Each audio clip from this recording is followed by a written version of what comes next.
Is this the end of Harry and Meghan's American dream?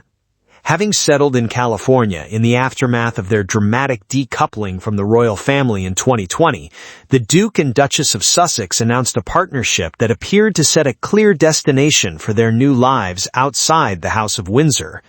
With every global media stable clamoring for their signature, the couple revealed a deal with Netflix reportedly worth $100 million. The ambitions were lofty and broad, including scripted and unscripted projects, shows for all ages, and documentaries. A $20 million podcast deal with Spotify appeared to confirm their ambitions. The Sussexes were reinventing themselves in the competitive world of content creation, a media powerhouse in the booming universe of streaming and podcasting. As the couple now prepare to return to the UK, they do so with those mega deals either pared back or expired, and their media plans less clear. It raises the question, is this the end of their American dream? As with all things Harry and Meghan related, their various media forays have spawned copious amounts of reactionary content and commentary.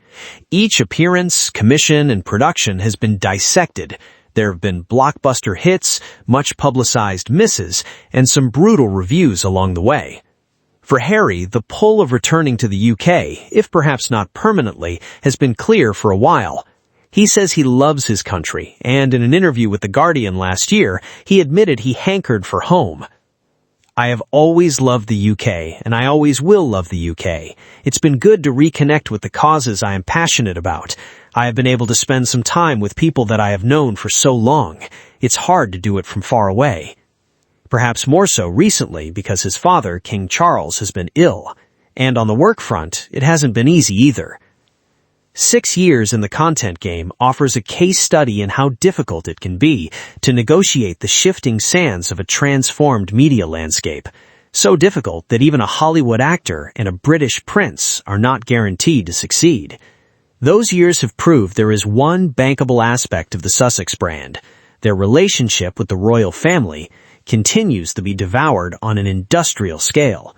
However, launching lifestyle brands and philanthropic pursuits that rely purely on name recognition, even with a packed contacts book of A-list friends to help, cannot guarantee reliable success in the cutthroat era of the attention economy. The Sussexes have kind of got caught up in the media's awkward teenage transition, said Evan Shapiro, a former U.S. media executive turned leading analyst of the creator economy. Just being famous is no longer enough. The last time Meghan Markle worked in show business, starring in the U.S. legal drama Suits, it was a different era. It was top-down. We push it out, you watch it. That's just how it worked. That era has passed. It's fucking hard now. The competition is literally every human on Earth, 8 billion people with phones, who are all competing with Meghan Markle. The Sussexes could scarcely have had better timing for their eye-catching 2020 Netflix deal via their Archewell Productions organization. Global streamers were scrambling for big names to lure subscribers.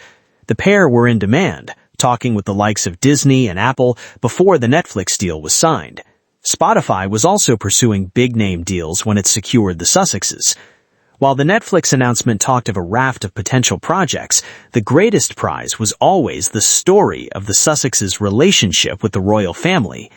The subsequent 2022 documentary series, Harry and Meghan, duly delivered, setting record viewing figures for a documentary debut and ranking as one of its most successful docuseries ever.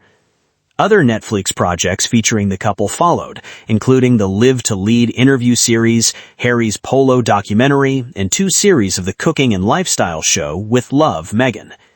Unsurprisingly, content without the royal intrigue could not hit the heights of Harry and Meghan. Polo failed to make Netflix's top 10 lists around the world, while ratings for the second series of With Love, Meghan dropped off. It was the 1,217th most-watched title on Netflix over the second half of last year. A mooted animated children's series, Pearl, was canceled. Netflix also ended its partnership with Meghan's lifestyle brand, As Ever, after 7 months. The company said handing full control to Meghan was always the plan. However, the relationship endures. Netflix renewed their partnership with the Sussexes, but slimmed it down to a first-look deal. As for podcasting, the Spotify deal was ended by mutual consent in 2023, having only produced Meghan's 12-episode podcast, Archetypes, featuring interviews with people like the former tennis champion Serena Williams and pop star Mariah Carey. Meghan subsequently launched another podcast series, Confessions of a Female Founder, with Lemonada Media.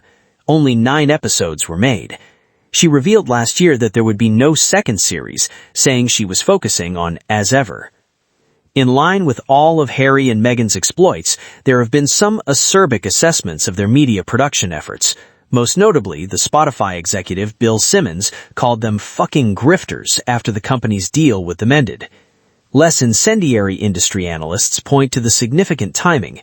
The Sussexes' narrowed Netflix deal and split with Spotify coincided with content providers cutting back on their big celebrity bets and the chaos being wrought by the rapid rise of the creator economy.